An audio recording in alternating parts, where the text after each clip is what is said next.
Pero la verdad es que solo existe un pacto de salvación para el ser humano.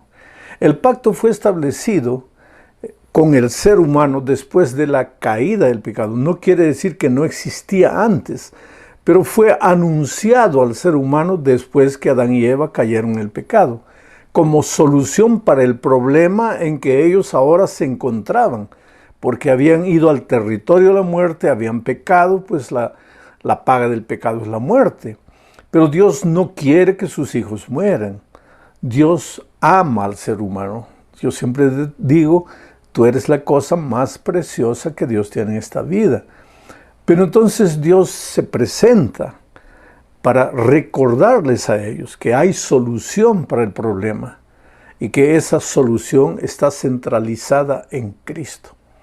Entonces, ese pacto tiene tres partes: la parte de Dios, la parte del hombre y el instrumento del pacto.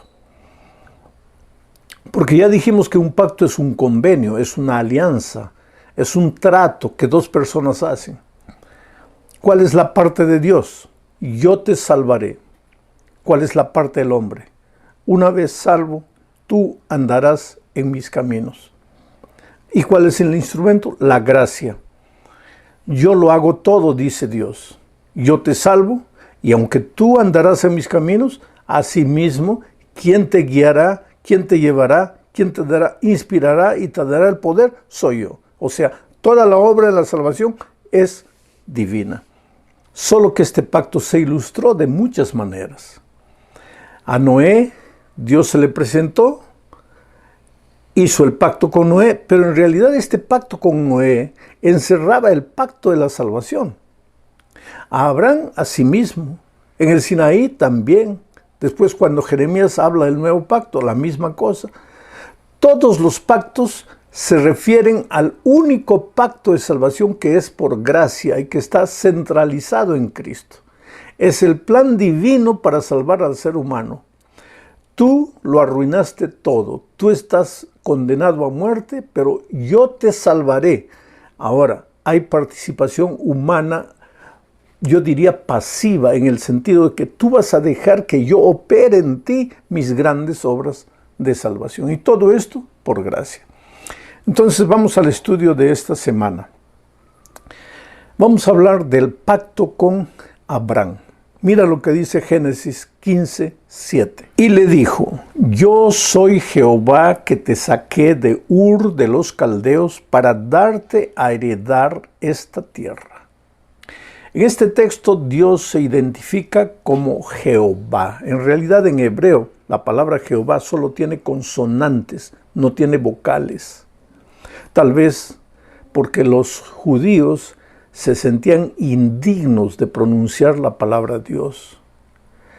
Entonces, Dios se identifica en realidad como Yahweh, no tiene pronunciación, pues porque son solo consonantes.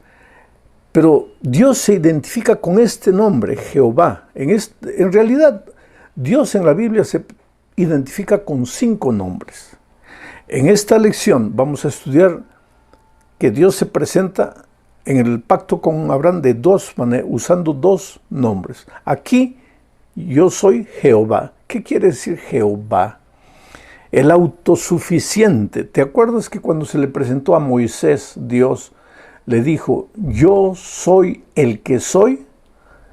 Yo soy el autoexistente. La palabra Jehová, el nombre Jehová, en el Antiguo Testamento se registra 6,828 veces.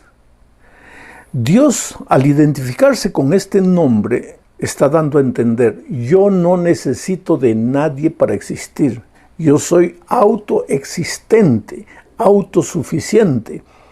Yo soy el todopoderoso, el omnisciente, el omnisapiente. Yo soy el que soy. No busques nada además de mí, porque no existe. Yo soy el todo. Yo soy el todo no porque alguien me creó. Yo soy el que soy porque soy.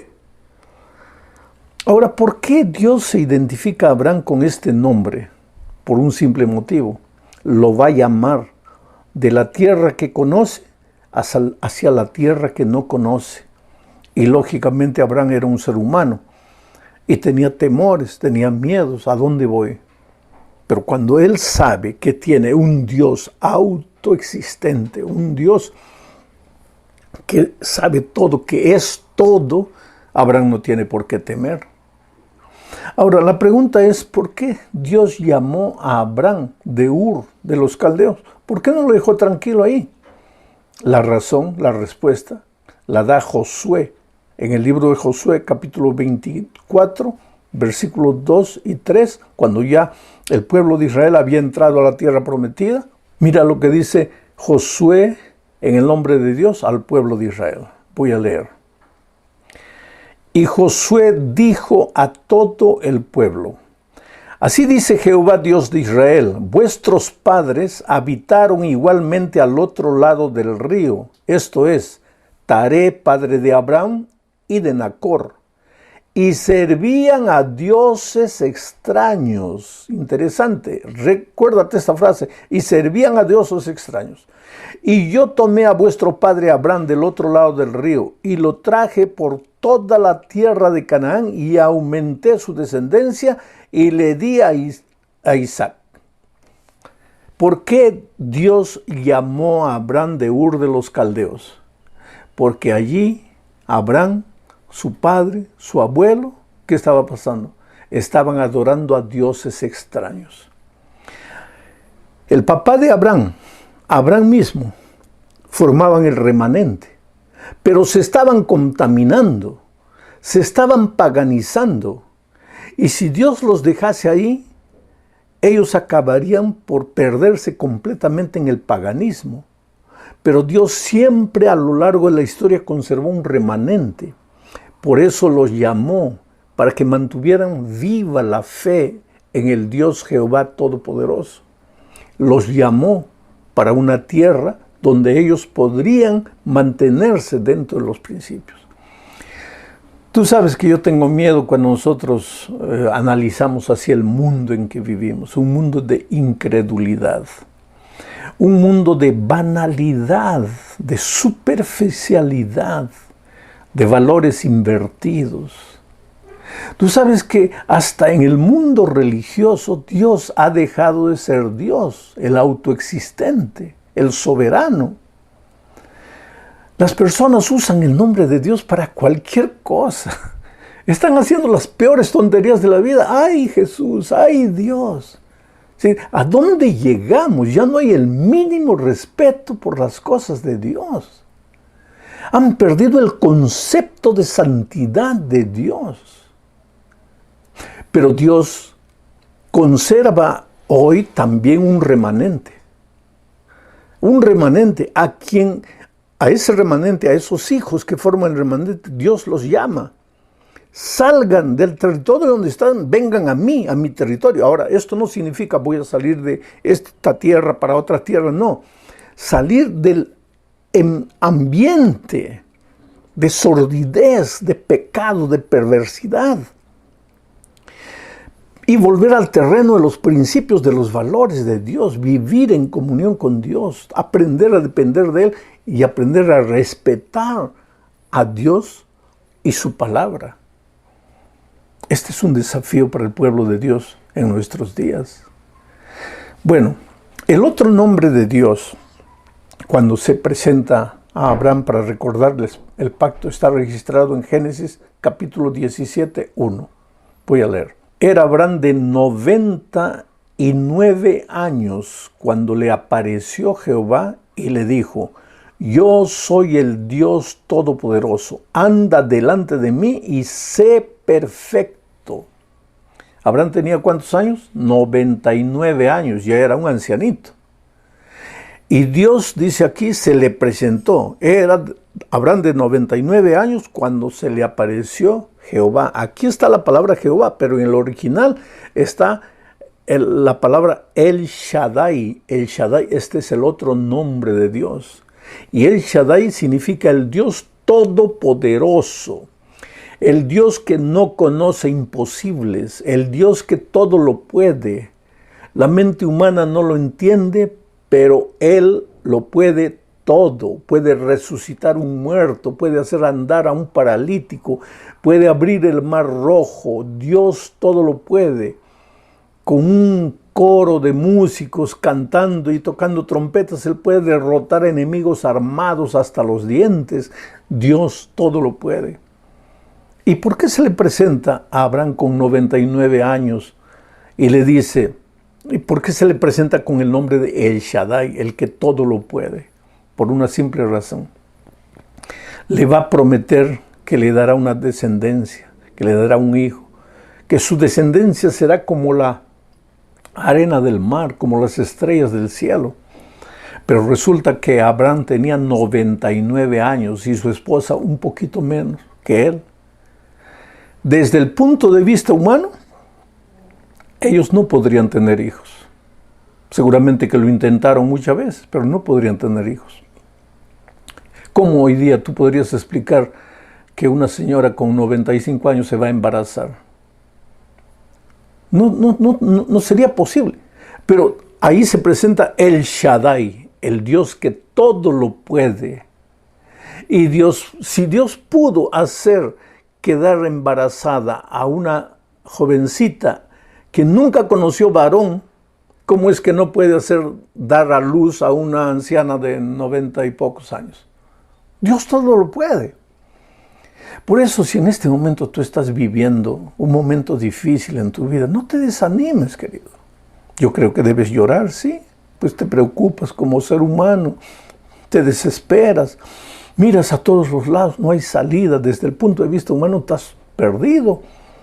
Pero tu Dios no es solamente el Dios Jehová, el autoexistente, el suficiente, el que no tiene origen. Tu Dios también es el Shaddai, el que todo lo puede, el que no conoce imposibles. Y esto no es un cuento de hadas para que duermas tranquilo. No, querido, esta es la más explícita realidad. Si yo te pudiera contar, si el tiempo permitiera, milagros y milagros. Yo he visto a Dios hacer milagros en mi propia vida, en la vida de otras personas. Dios lo puede todo, confía en ese Dios. Y Dios se le presentó a Abraham con este nombre de El Shaddai, el que todo le puede, para prometerle primero una descendencia grande y segundo, anda conmigo y sé perfecto. O sea, tú puedes andar en los caminos de justicia de Dios. Tú puedes alcanzar la perfección cristiana en la medida que andes con Dios. No depende de ti, depende de El Shaddai. Separado de El Shaddai no eres nada, no puedes nada. Pero caminando al lado de El Shaddai, el que todo lo puede, ahí sí tú también lo puedes todo. No hay vicio capaz de derrotarte, no hay hábito capaz de esclavizarte, no hay imposibles en tu vida, porque tu Dios es El Shaddai. Vamos ahora al punto 3. Dice, Dios le cambia el nombre a Abraham. El nombre de Abraham era Abraham, que significa el Padre es exaltado. Y Dios le dijo, no te vas a llamar más Abraham, te vas a llamar Abraham, con un H, Abraham, que quiere decir Padre de multitudes. ¿Cuál es la diferencia? En Abraham, el Padre es exaltado, el centro es Abraham, es el Padre, es el ser humano. En Abraham, el centro es la descendencia. Aquí hay egoísmo, aquí hay nobleza. Aquí todo se concentra en uno. Aquí el amor y las bendiciones de Dios son para todos. Hay diferencia. Generalmente vivimos en una humanidad egoísta que concentra todo en sí. Esto me gusta, esto no me gusta, me siento bien, me siento mal, porque yo. Ese no es el plan divino para su pueblo. Hay otras personas, hay otros seres humanos en los que hay que pensar. No hay que descuidarse de uno, porque ¿cómo puedes amar al otro si no te amas a ti mismo? Pero no puedes concentrar todo en ti mismo, tienes que aprender a pensar en los otros.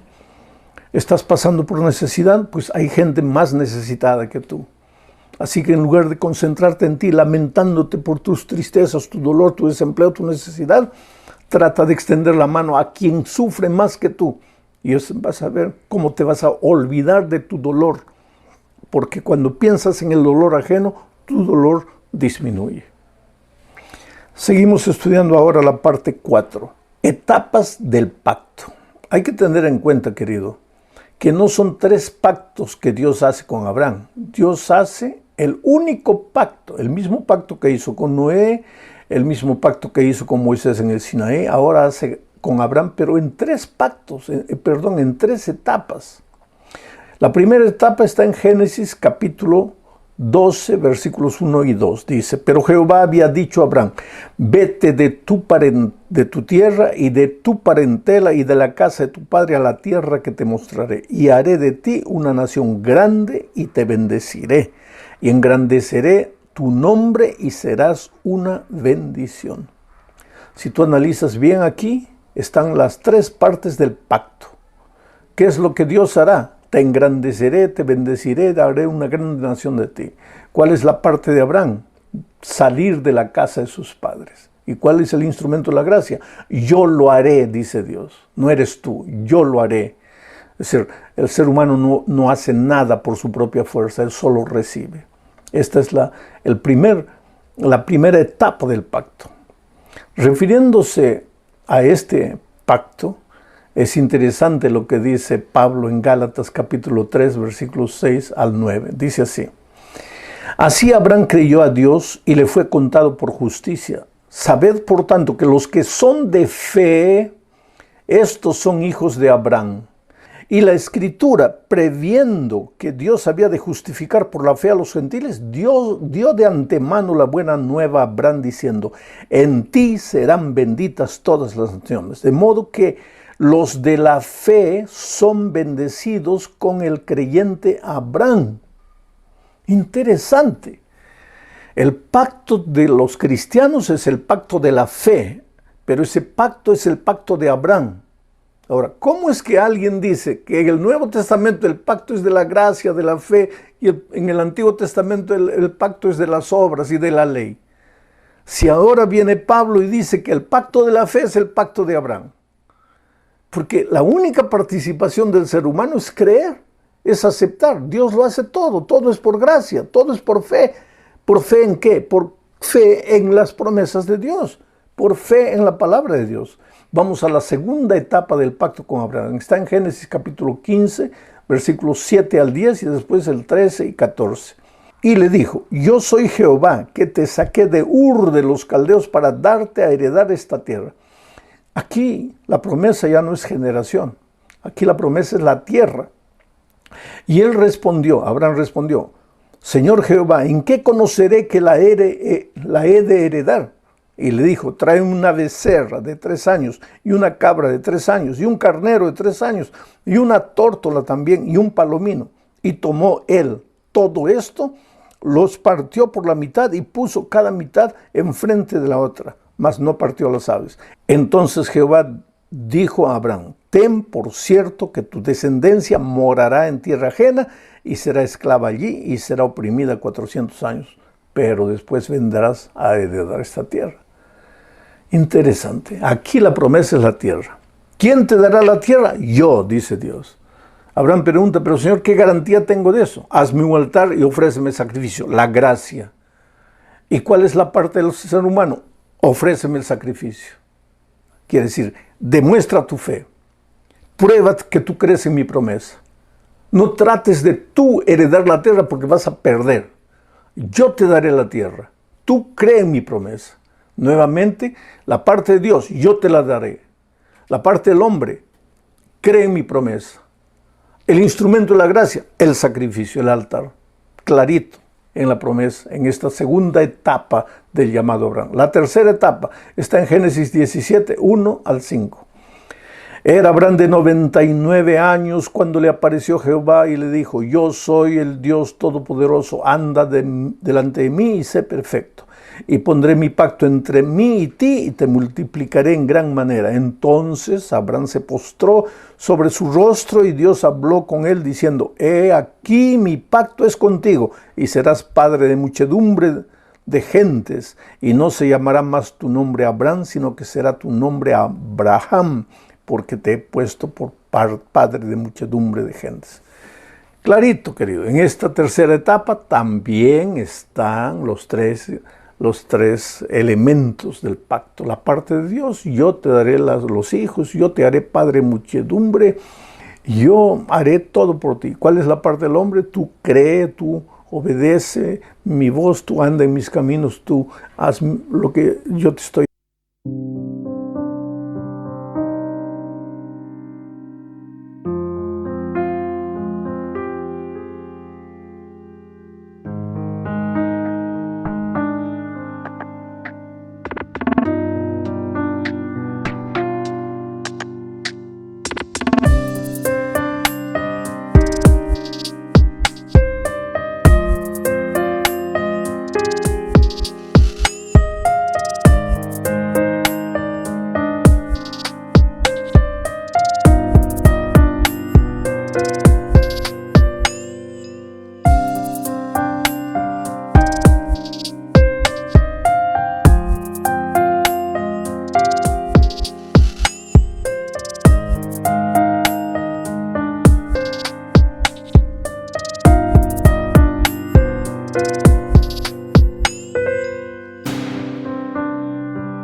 Diciendo, ¿y cuál es el instrumento? La gracia. Tú no haces nada, yo lo hago todo por ti. Tú andarás, serás perfecto. ¿Por qué? Porque andas conmigo, yo viviré en ti. Y Pablo dice que el Espíritu vive en nosotros a través del Espíritu Santo. Llegamos al fin de este estudio hablando de las obligaciones del pacto, porque todo pacto tiene obligaciones. Génesis 18, 19 dice: porque yo sé que mandará a sus hijos y a su casa después de sí, que guarden el camino de Jehová. Aquí está la obligación del ser humano, guardar el camino de Jehová.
Haciendo justicia y juicio para que haga venir Jehová sobre Abraham lo que ha hablado acerca de él. ¿Qué ha hablado? Todas las promesas. Esa es la parte de Dios. ¿Cuál es la parte del hombre? Andar en el camino de Jehová haciendo justicia. Y todo esto por obra de